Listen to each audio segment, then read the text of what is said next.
Hello and welcome once again to our kitchen table. I am sitting here with my wife, your therapist, and we're excited today. Yeah. We have our first virtual guest appearance on the podcast geared up for you. Mm-hmm. Interview we did, 2 weeks ago? Yes. And it was with a woman named Courtney Clement Bowles. She's a play therapist. Mm-hmm. Tell us about how you guys met. Yeah, she works in Wilmington, North Carolina, and we connected over Instagram. She's not only a play therapist, but she specializes in working with neurodivergent kiddos. And so we connected over some of our content, and she's just been lovely. We've kind of developed a friendship. We had a really beautiful conversation with her where she kind of educated me, especially about what play therapy is. Mm-hmm. But I was also struck by how truly affirming she is. Oh, yeah. Some people claim that they're affirming of neurodiverse folks, but it's another thing when you see somebody who really lives into it, you know? It's so true. I really felt like I was connecting with like a kindred spirit on these things. Yeah. And it feels so good in this space that can sometimes feel like there's such a gap in people who really live into those things. We also just started a YouTube page, so we are filming these episodes. The whole way through. To make this available in video format. Up to this point, our podcast has largely just been audio only. So that's a new little element to this for us. Mm-hmm. We're very unfamiliar. This is uncharted territory for us. So yeah, it's brand new. That said, let's get out of our own way and get to the interview. Hope you enjoy. Courtney, hello. Hi, Ash. Hi, Price. Hello. We're so excited to have you on today. I am very, very excited to be here. Yeah, you and I met through social media, and it has been so nice getting to learn more about your practice, and I'm really, really excited to get to learn more today during the interview. Yes, I have loved following you. I love all of your content, and I was so honored when you asked me to be on the podcast, so I'm very excited. We were so excited that you said yes. You want to get right into it? Yeah, let's dive in. So what excites me the most about this topic, or what we're going to be chatting with you about today, is it has one of my favorite words in it, play therapy. And being the co-host of I Married Your Therapist, obviously I am pro-therapy, and I'm also very pro-playing. So this feels like a great opportunity to combine some of my favorite things. Courtney, what can you tell us, before we get into the details and the specifics, at the highest level, what is play therapy? What does that mean? How would you explain that to somebody who's never heard of it before? So play therapy, while I want everyone to play, everyone of all ages, play therapy specifically, what people are talking about is they're just talking about a developmentally appropriate avenue for children to receive mental health care. So it's an evidence-based treatment. It is trauma-informed, and the creator of like child-centered play therapy, the father, if you will, one of his famous quotes is, "Toys are children's words and play is their language," because kids process through play. So with play therapy, you see a lot of younger ones, ones that are not going to be sitting on the couch and talking about their feelings, but they need to play them out. So I can go into lots of details, but like the toys are specifically chosen. The language that I use is very specific, and there's therapeutic skills that we use for adults that we kind of tweak and apply for children. I love that so much. What are some specific examples of like the types of toys that you use? What put us in the room with you? What can we expect to find? Yeah, I should have done the video from my room so I could show you. But that would have been fun. But there are art toys, like art supplies that may help with some emotional release. There's actually aggressive release toys in the playroom, which usually freaks parents out at first. We have like some dinosaurs and sharks, like aggressive looking toys. We also have some shields and swords that just allow the child, like basically communicating like you are safe to feel all of those emotions in here. There's nurturing toys like dolls, babies, there's cookware, doll houses. So you're really kind of just trying to create this space for this child to have ideal environment to feel a full range of emotions, possibly play out their trauma, play out what they're frustrated with. And so we have the toys that are like perfectly chosen for that. Yeah. I love what you were saying before about kids using toys to be able to communicate and play to be able to communicate. I used to work in a center where we saw children who had dealt with abuse, and there was a lot of education around how to ask kids good questions. But I think at the heart of it, like, kids are so expressive with everything that they do, and to be able to engage them that way is so exciting. I love that that's utilized for therapy. Did you always know that you wanted to work with kids? Yes, I guess I have. I've been working with children for 13 years. I Okay. started in early childhood education, and then I worked in public and private schools and elementary schools, and providing supports for a lot of neurodiverse children, Yeah. which will lead to my other probably something we'll hit on later. Yes, But we are moving right into that next. but yeah, so I worked in education, and my bachelor's is in psychology. I knew I Okay. wanted to get my master's, um, but I really just kind of took some time to figure out, like, what exactly is it that I want to do? Because when working with children, a lot of people say, like, oh, well, just be a teacher, right? Or I shouldn't say Yeah. just be a teacher. Teachers' jobs are incredibly difficult. Sure. But I always said, well, I don't quite want to teach social studies. Like, I don't really want to Yeah. teach science. I want to teach emotions. I want to help in that way. Um, and so I really didn't discover what play therapy was until, I guess it's several years ago at this point. But Okay. really, it was like this aha moment of, oh, this is what I've been trying to communicate that I want to do. Yeah. And everyone was giving me different avenues. I love that. So you said play therapy came into the mix a couple years ago. What did that look like? How did you first get introduced to it? Um, Honestly, through like Google searches. Yeah. I was just like avidly Googling like grad school programs that I felt like aligned with what Okay. I wanted to do. And so I was Googling and searching, and a lot of different things come up when you're looking for therapy, especially with like neurodiverse individuals. ABA therapy comes up a lot, and I Yes. didn't want to pursue ABA therapy. Uh-huh. Um, and so honestly, I think it was just like in a search at some point, I saw play therapy, and I was like, hold on a second, stop right here. This Yeah. sounds like something that I want.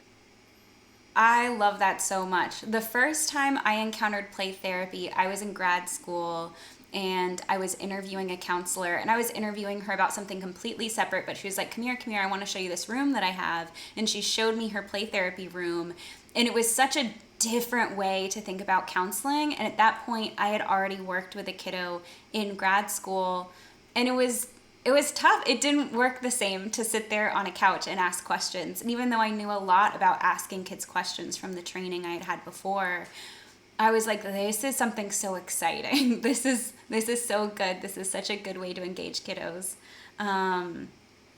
Yeah, I love that. I love that you found this. And that's something else that I like about this podcast in general is I think a lot of people don't know the behind the scenes of counselors and counselors who work specifically with in their little niches or work with neurodivergent folks in particular.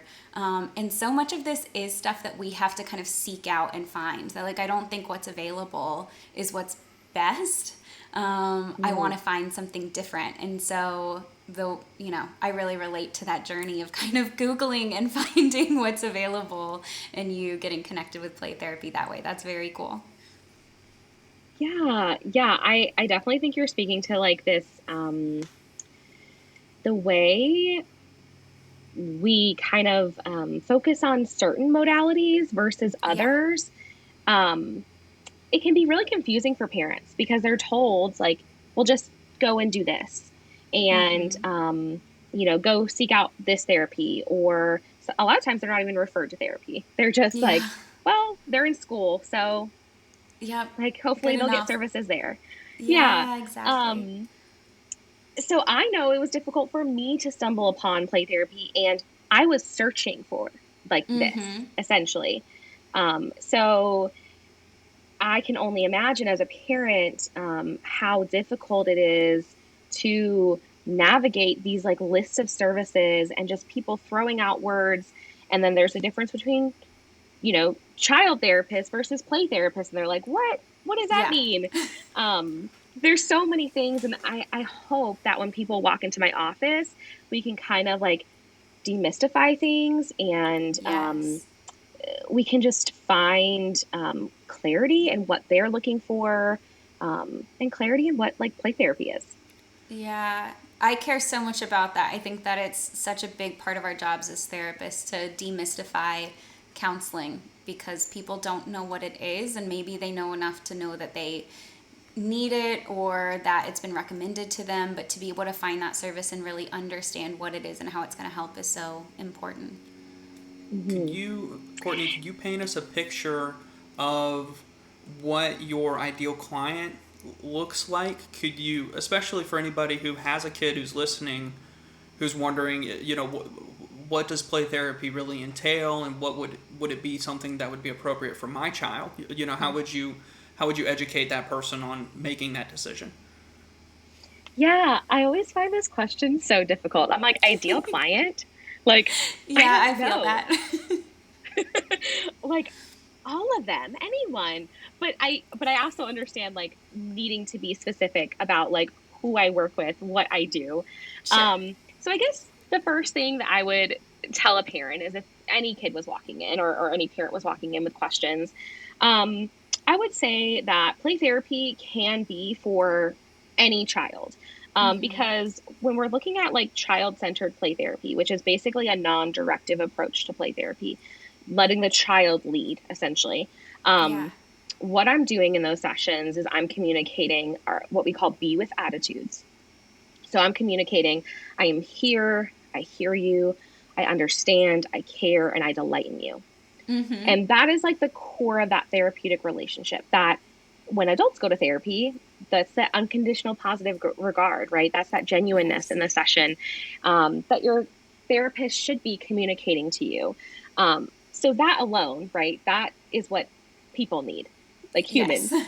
Yes, humans need that. Yes.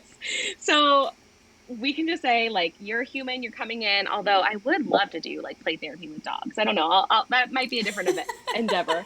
I love that. But really, like, you're human, you're walking in. Okay, like these are the conditions that we set in the playroom. And then another thing that play therapy does is it just provides an avenue for children to express and communicate their thoughts, their feelings, their wants, their needs. And you kind of hit on something earlier about like questioning.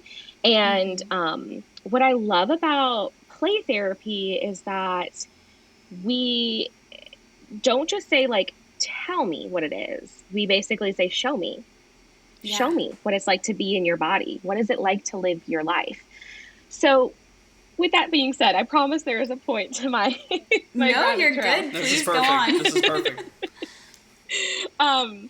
So because of that, like basically play therapy is just providing this place where kids can organize their world, make sense of it. My job is to step into that child's perspective, to view the world from their point of view.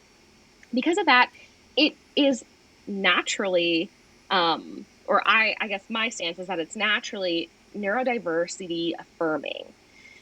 So when we're talking about ideal clients, I kind of said like, oh, that's a tricky question for me. But I will say a lot of clients that I work with are neurodiverse individuals. And I think that happens kind of organically. I totally agree with that. And I think that that's why I ended up having this kind of natural transition into working with neurodivergent folks before I even realized that I was a part of that community, is that I'm so deeply person-centered, which just means that I really think that counseling needs to be incredibly individualized, and that really humans want to heal, we want to grow, we want to move forward.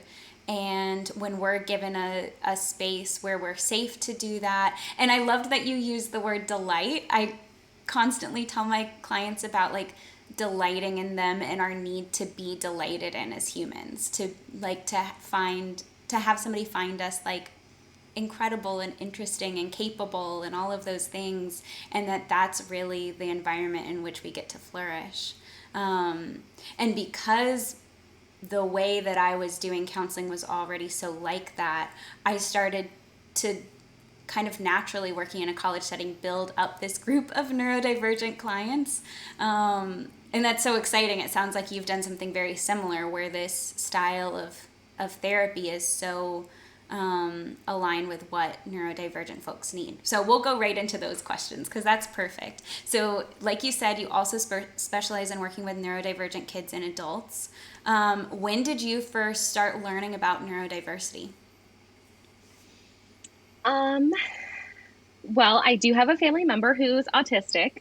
Okay. And that is his story to share.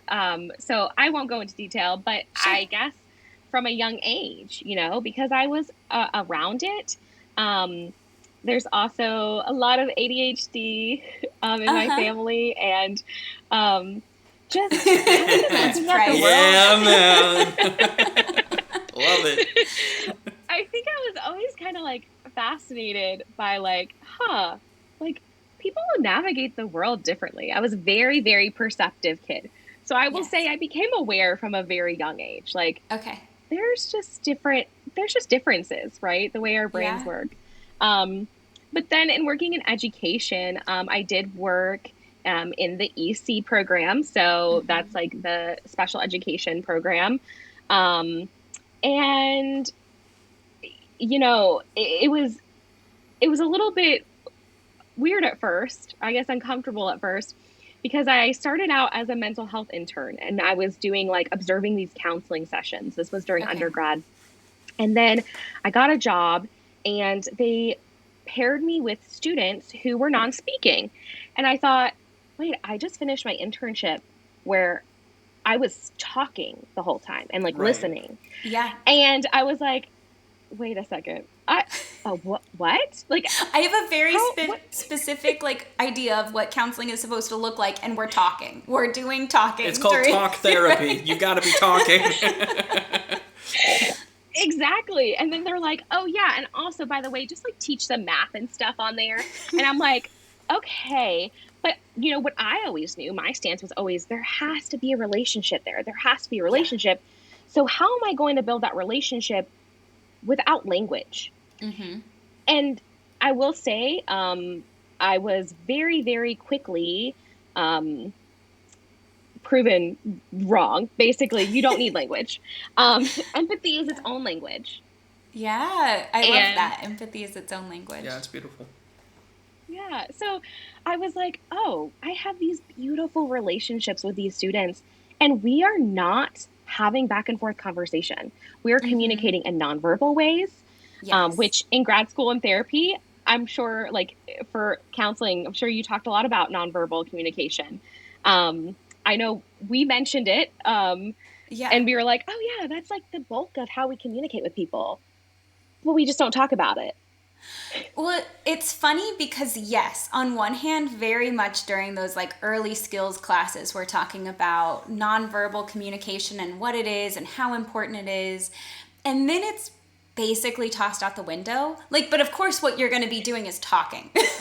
Obviously the healing happens with talking. Obviously counseling is talking. So everything you did is basically learning to mirror somebody. And past that, we're not using these things. But yeah, exactly what you're saying, that there are so many valid forms of communication, and so much of what we do just our existence is trying to communicate things with other people, and it goes way beyond language. And so you identifying that, I feel like I can finally weigh in from a collegiate perspective because I have a communications degree. Oh, that's so true. Yeah, finally I have relevant expertise here, and I just want to say you're both right.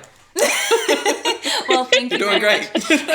In your communications degree, did you learn anything about nonverbal communication? Yeah, absolutely.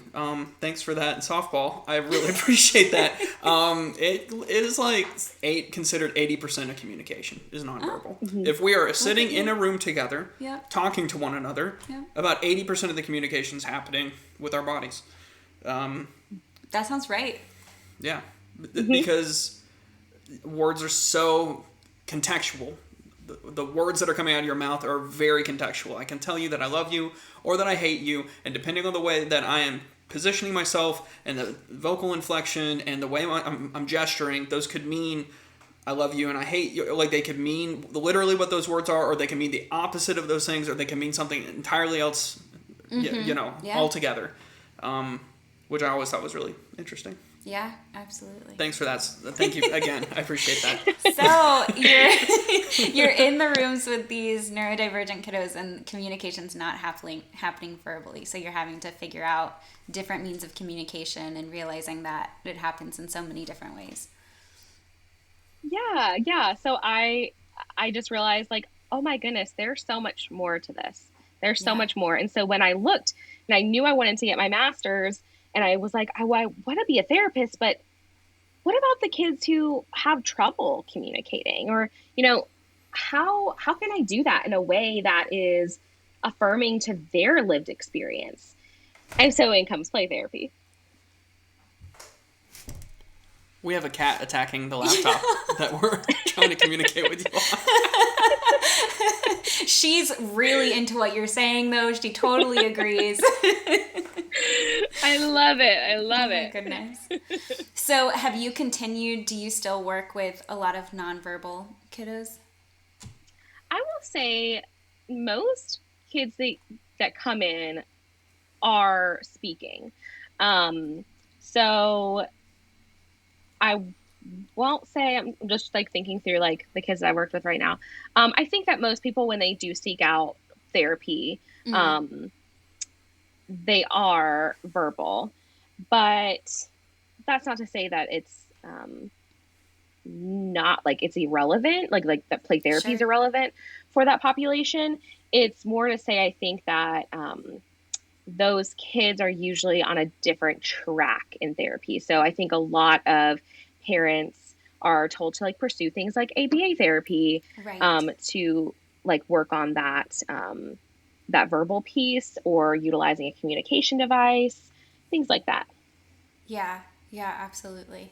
No, so when you are working with nonverbal kiddos, I know that, we've kind of mentioned ABA off and on, and oftentimes the goal there is to like teach neurotypical skills, to teach them to be doing things in a certain way, and essentially just teaching masking, which is really, really painful for autistic kids and leads to a lot of other issues down the road. Was there a point in time where you were having to learn how to do those sorts of things, where you felt like your goals needed to be teaching those skills? And if so, like, what do you do differently now? I do think working in education, there's a lot of pressure there. Like, kids need to look a certain way to get through school. Mm-hmm.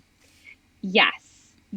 And you were talking about being such like a person-centered therapist before, and I identify with that so much. There were things that I just didn't feel like were right. Like, I don't think I should necessarily like hand a script over and like make you say these words in this specific order. And I think maybe that's why I'm not a speech therapist. I think that there's so much value in communication, and we think about like communication and advocacy, like children being able to advocate for themselves. Like, there are some absolute functional pieces that can be important for people's experiences, whether that's using like a communication device or whatnot. But I think that the issue that I had was I didn't think that it should look like one certain way. And so for me, when you work in like a system like that's really big, like education, it's such a big system that it's not really that individualized. Like I know that IEPs are individualized education plans. And so there's like individuality there, but it can only be so individualized. Sure. And so I was just like, this just doesn't align with like what I want to do. These are not my goals when I work with a child. I don't want to feel like I have to, I definitely don't want them to feel like they have to mask. I don't want them to feel like they have to like conform to this neurotypical way.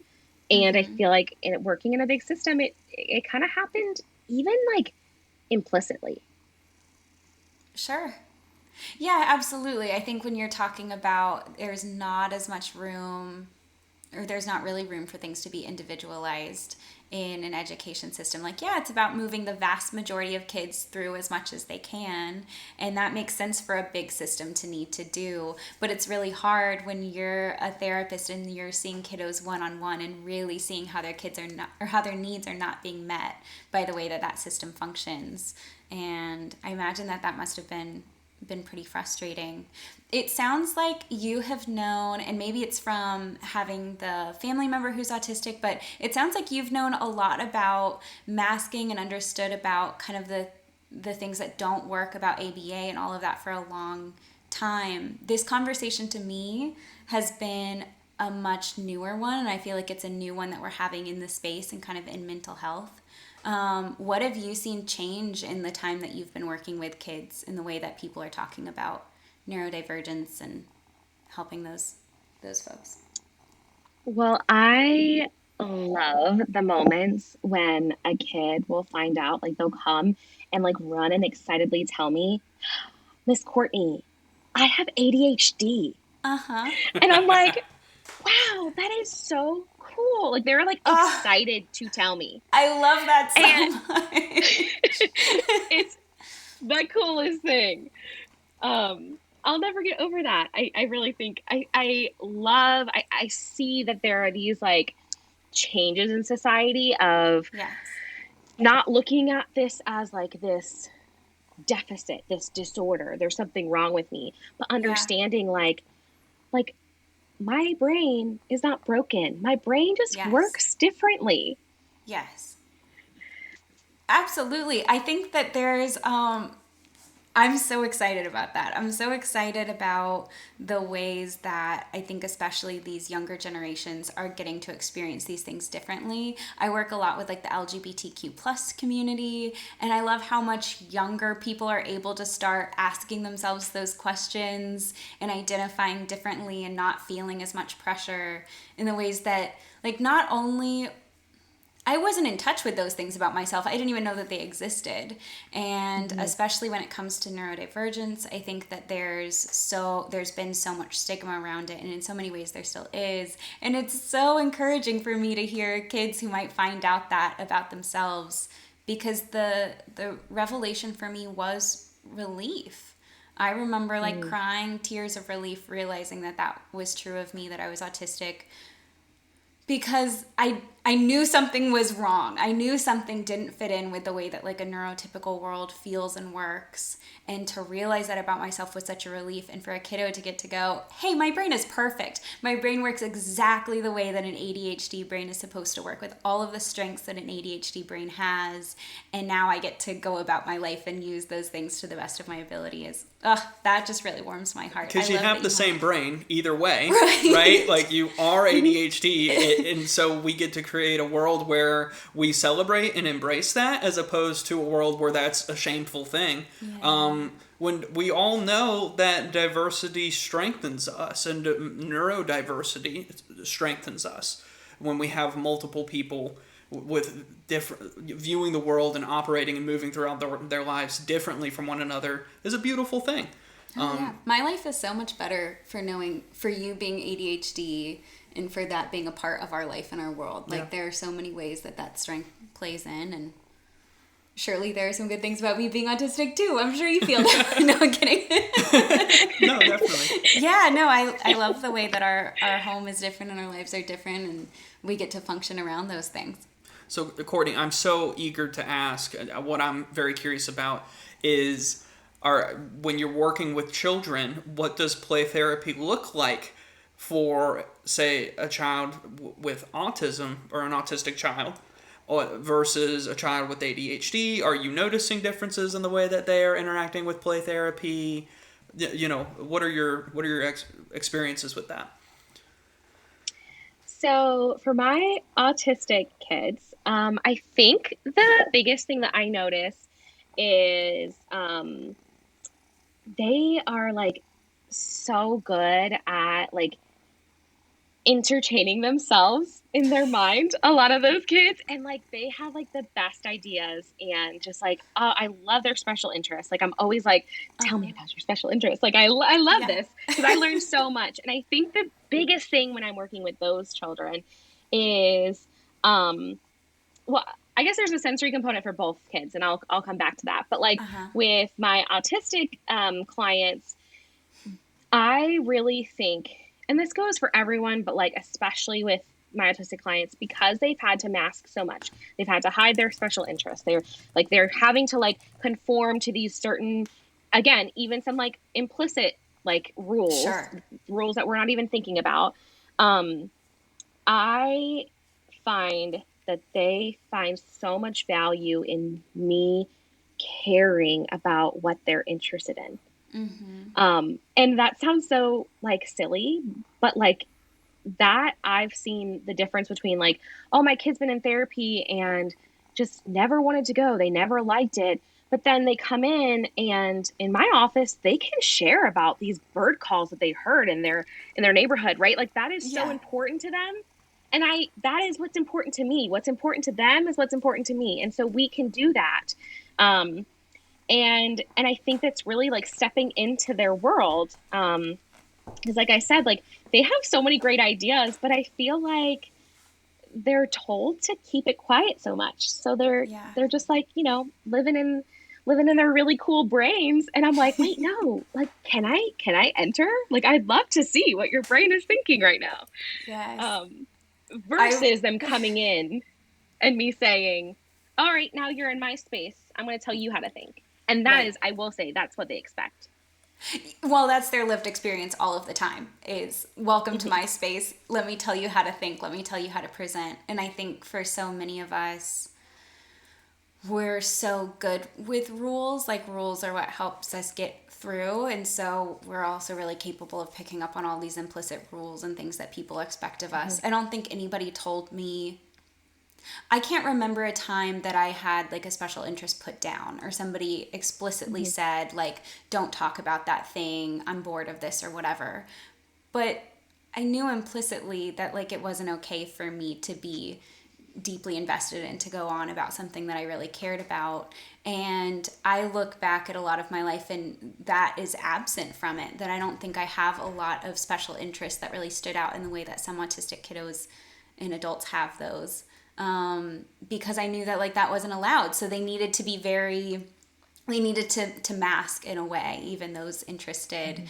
And I love that you get to invite kids to like come in and really open up and share about that. Working with autistic adults, one of my favorite things is incorporating special interests into sessions. And we'll spend every session, all session, talking about these things. And they're still coming away with so many skills. And I was definitely taught in school that like, therapy looks this way. Here's what it looks like to teach a skill. Here's what it looks like to talk about this thing. Here's what it looks like.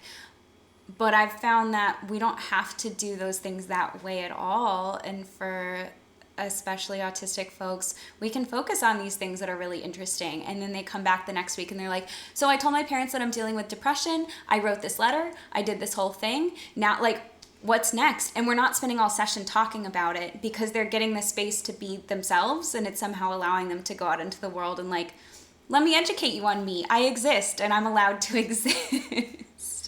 Yes. Oh, I love that. I exist and I am allowed to exist. Yeah. We have a recurring joke. We've made a lot of friends in the community here who are autistic, and we have this recurring joke that I have learned more about trains in the last 6 months than my entire life, because that seems to be a common special interest among some of our new friends. And since we are letting people exist the way that they want to exist, we are here for it, and it's been a lot of train trivia. I love that we have gotten to learn about so many different things through these friendships, though. That, like, my world is so expanded by being engaged in other people's special interests. And, you know, let me tell you about a population that's excited to tell you what they know about something. And I just delight in that. And as a therapist, I get to delight in that. And it's really exciting. Tell me about therapy with ADHD kids. Does play therapy look specific? Are there any specific accommodations or things that you see? Well, with ADHD kids, I think the biggest thing that I usually notice, besides just moving about the room with a sensory piece, is negative self-talk. And that's something that I see a lot of. And with that, I do some psychoeducation with parents, just about rejection sensitive dysphoria and how kids in general are not, they internalize correction. So we know that neurodiverse individuals, neurodiverse like children, are twice as likely to be corrected and get like negative feedback than neurotypical peers. And children have a really difficult time differentiating between like what they do versus who they are. So they get in trouble a lot and they think I'm a bad kid. Yes. And so they're internalizing that correction. And with ADHD in particular, with that like rejection sensitive dysphoria, they feel it. And so could you, I want to interrupt because I'm so curious. What is the dysphoria that you're talking about? I'm not familiar with that term. What does that mean exactly? I will say probably the best way to describe it is how kids and adults have described it to me. When they perceive rejection, so maybe adults can sometimes say like, maybe the rejection wasn't really there, but I perceived it. They feel sometimes physical pain. And they describe it as like, I'm perceiving this rejection. I am like having stomach aches. I am so physically hurt, upset because of this rejection that I'm perceiving. So for some people, they might be like, oh, well, you're just like really sensitive, I guess. But they've put a name to it, which I think is really cool. And we're able to say like, oh, that's your rejection sensitivity. And I will say this happens with kids and also the neurodiverse adults that I work with talk about rejection sensitivity. It's so funny. When Ashlyn and I actually met when we were 16, and I asked her out on a date, and she rejected me, and now I understand why that hurts so much. Sorry. Your experience is valid. But it is so valid. Like, oh, sorry. No, go ahead. It is so validating, like you said, to have a name for it because it is such an intense experience.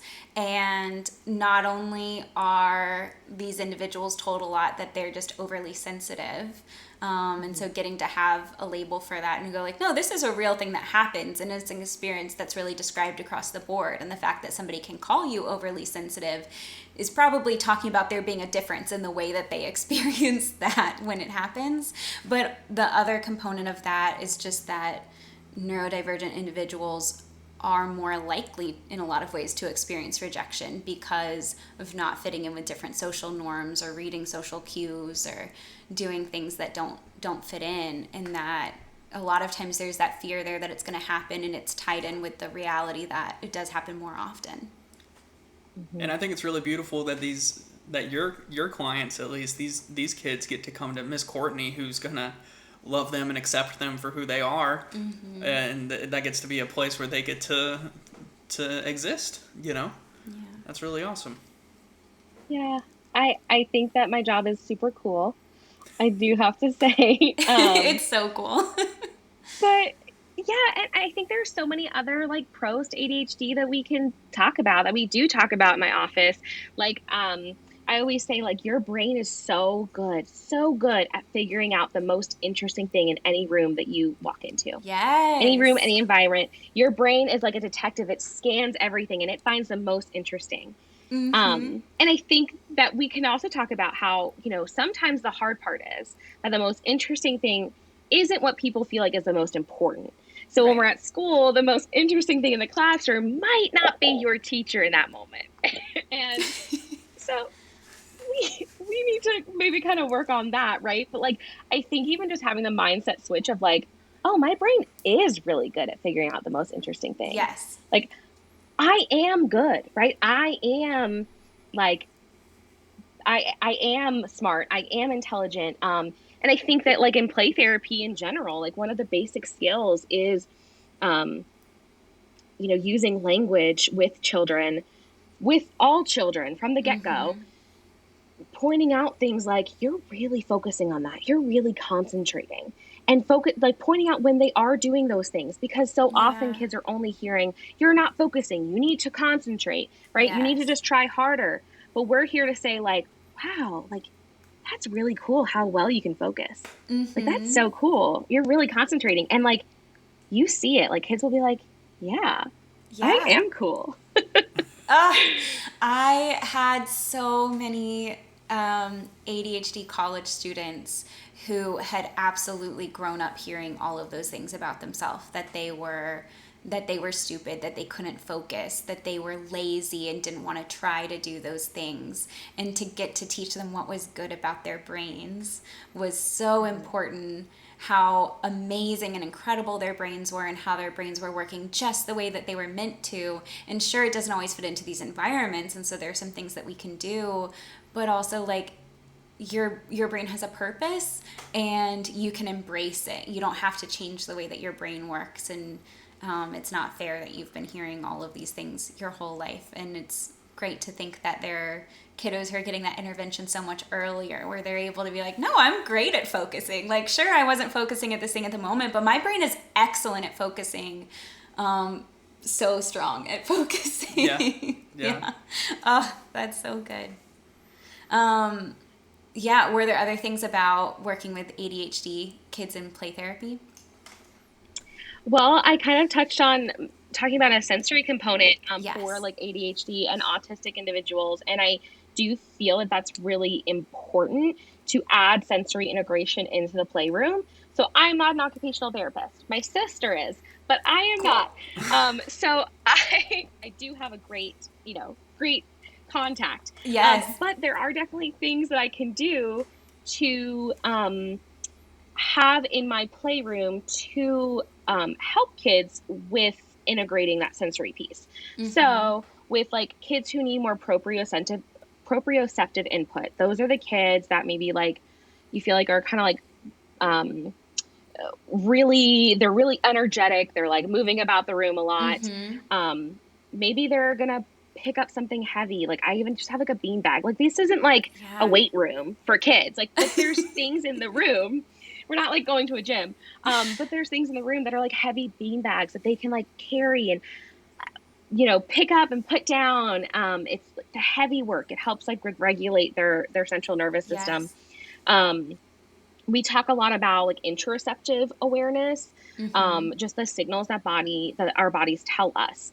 And I find a lot with my neurodiverse kids that they have trouble with that interoceptive awareness.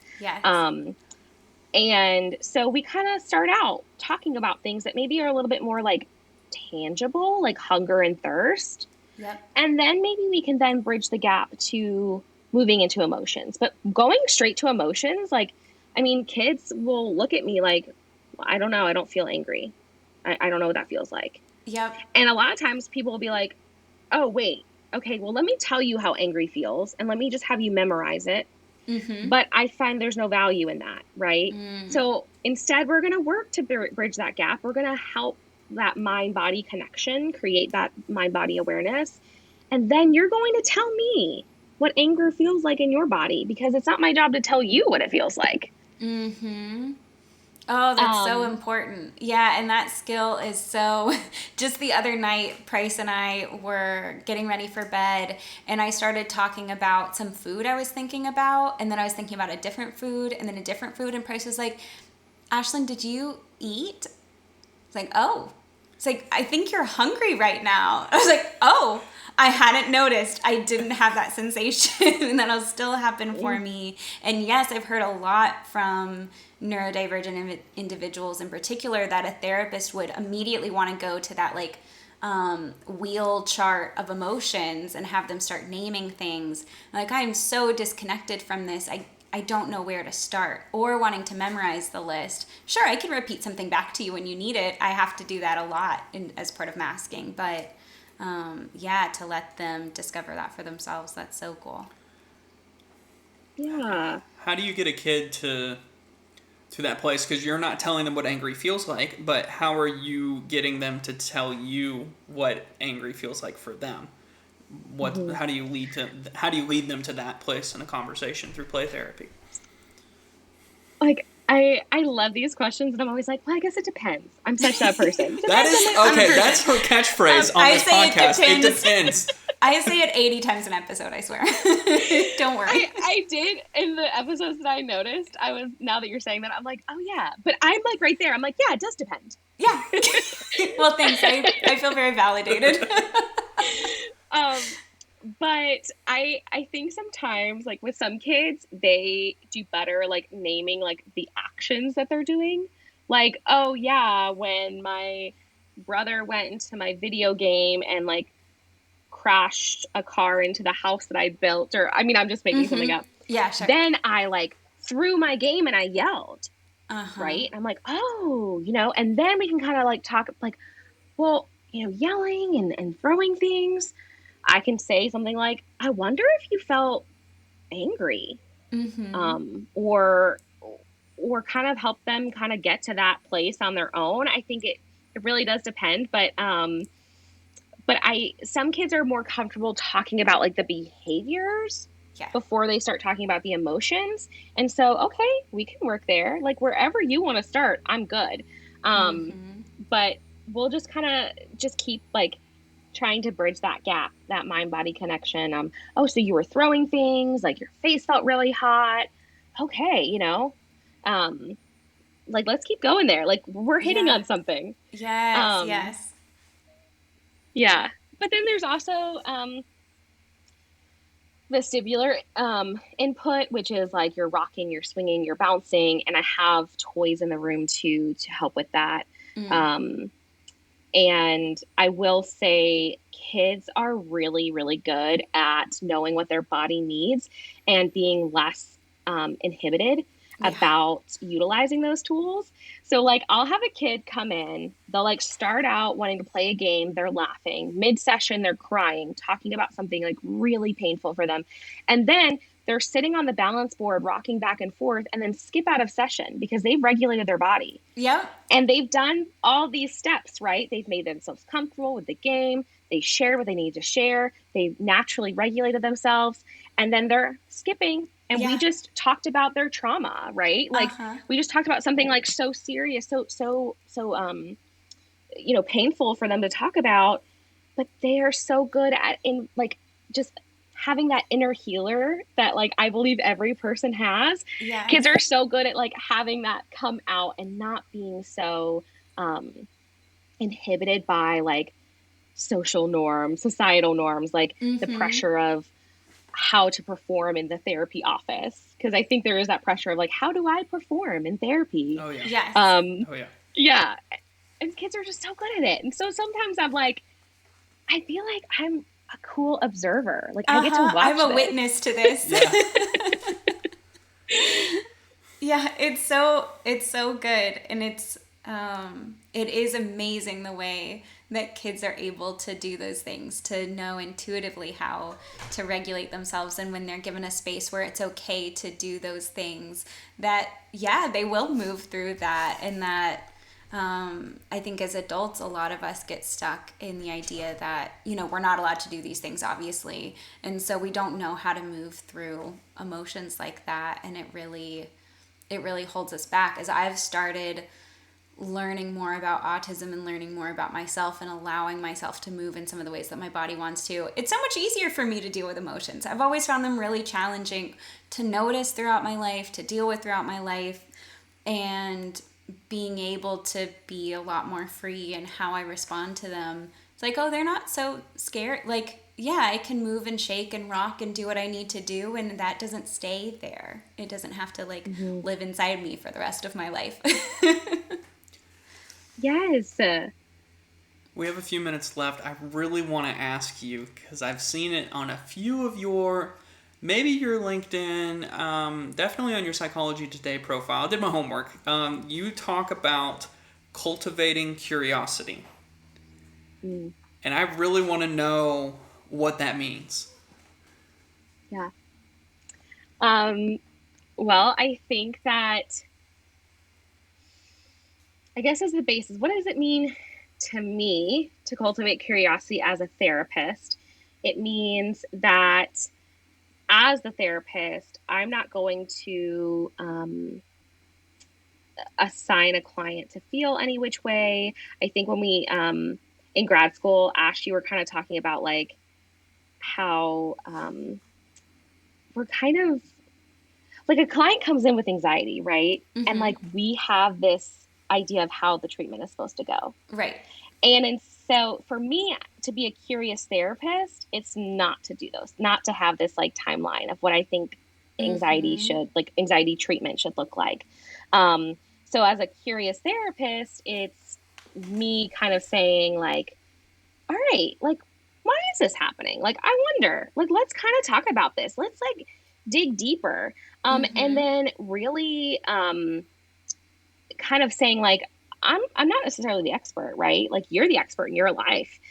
So I'm curious about how you're experiencing life. I'm curious about what you think this, kind of is going on, versus me kind of taking my education and being like, oh, this is it. This is exactly what it is. This is what's happening. So I'm curious as a therapist of like everyone's lived experiences. And then I want to really encourage clients to get curious about their life. Like, sit in that curiosity instead of being afraid of a certain emotion or, afraid of a label. Get curious about what it means. What does that mean to you? And just, I think we could, I say to clients often, we're talking about like things that they like to do, like, or things that they do. I shouldn't say things that they just do in life. I'm always like, let's get curious about rules that like we have that we can just break. Like we can just give up. Like we don't need these rules in our life. Yeah.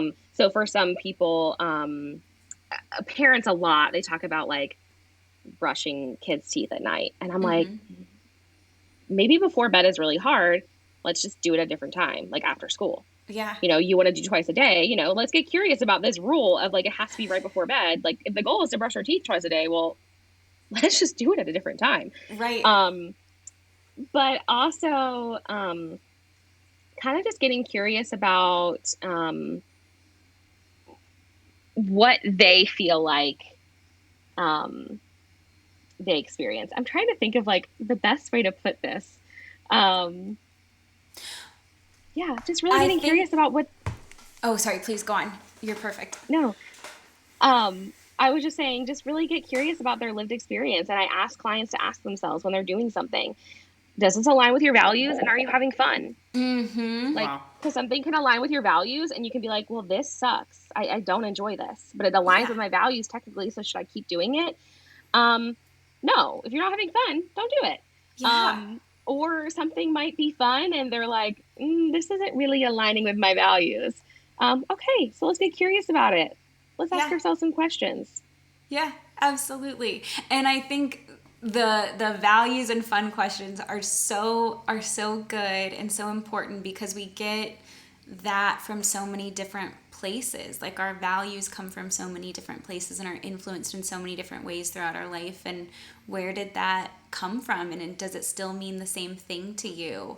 And what is it telling you that you're actually living a healthier, happier life doing these things that didn't immediately align with that value in the way that you once understood it to be? I love the rules question. I'm all about figuring out a different way to do something. Like, if your goal is to get X, Y, or Z done, we have a script for the way that that's supposed to look when somebody's doing well. And like, but is that working for you? And if it's not working for you, it's just not working. So let's not keep doing it. Let's do it a different way. What can we do instead? And I think cultivating curiosity, one, I love that you do that as a therapist.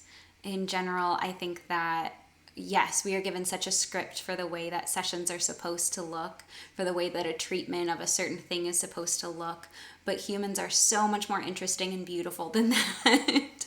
And thank goodness we don't all look the same way, and it all comes from different places. And so that curiosity, I think, is such a driving force in therapy that's really transformative. And then on the other hand, as humans, we're given scripts for the way that things are supposed to look, for the way that grief is supposed to look, for the way that expressing ourselves to the people in our life is supposed to look. And not only do I know that that's not a good fit for neurodivergent individuals, but I think that anything that's been set apart from like the lived experience of an individual's life is probably going to be a tough squeeze for somebody to fit into. And when we're getting to be curious in those ways, I'll always remember this podcast I listened to while I was in school, and there was a therapist who had completely ruined a study because regardless of what treatment modality they were studying, this therapist was just doing far better than any other therapist in the study, and the results weren't lining up, and it was skewing the whole thing. And so they were like, okay, well, let's just interview this therapist.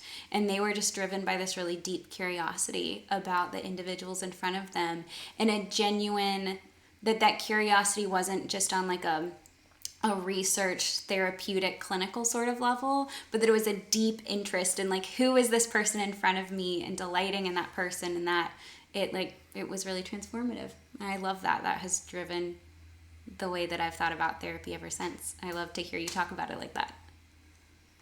Oh, I love that. I need to listen to that podcast. Yeah, I'll share it with you. We'll include a link in the bio, and I'll send it to you. Yeah.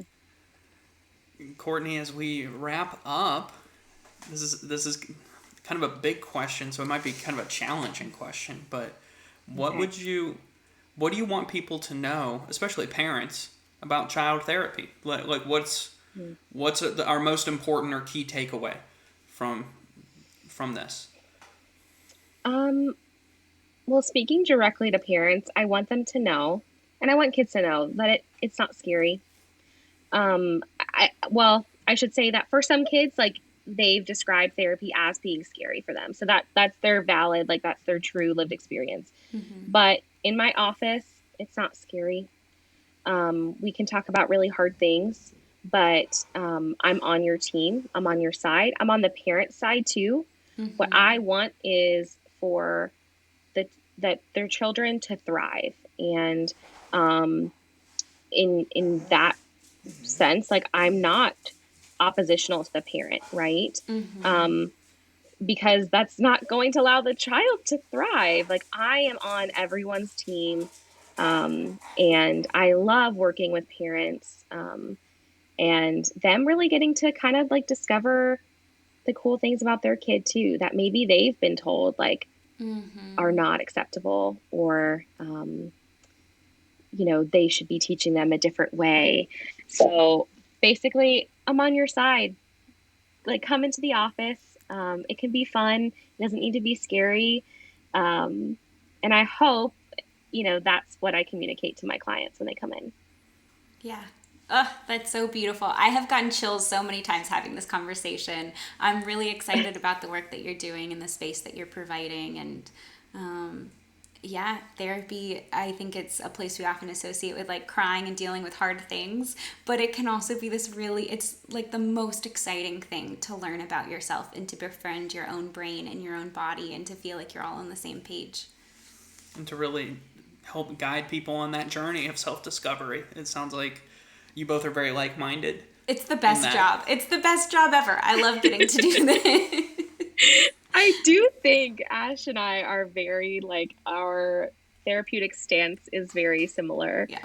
Being very person-centered. And, but I also feel like, you know, people are like, oh, you know, in the healing role, you know, you must, you know, make such an impact on people's lives. And I'm like, well, they make such an impact on my life. And I will say, like, one of the coolest things about my job is, like, I'll be in front of a kid and they will say one of the most insightful things. Like, the things that children say in the office I get goosebumps constantly, incredibly deep.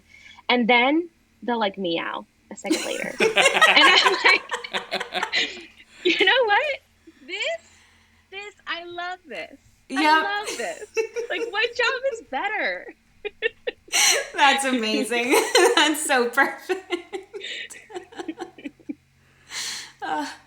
Well, I am just so grateful that we got to connect with you, Courtney. Thank you so much for coming on and chatting with us. I really appreciate your time. I appreciate you guys having me so much. This was so fun. Thank you. Wow. What a great interview that we recorded 2 weeks ago. I feel so connected with it in this moment. Truly, though, it really was such a good conversation. It was. I'm so excited that we got to talk to her. You know, it stuck in my head this entire time. And I would be honest, I would say if it hadn't. But something that she said that's really stuck with me throughout this entire time is that she's helping guide people to their own internal healer. Yeah. And that meant a lot to me because it's something I see you live into as a therapist as well, is this belief that these kids or these clients have their own ability to heal.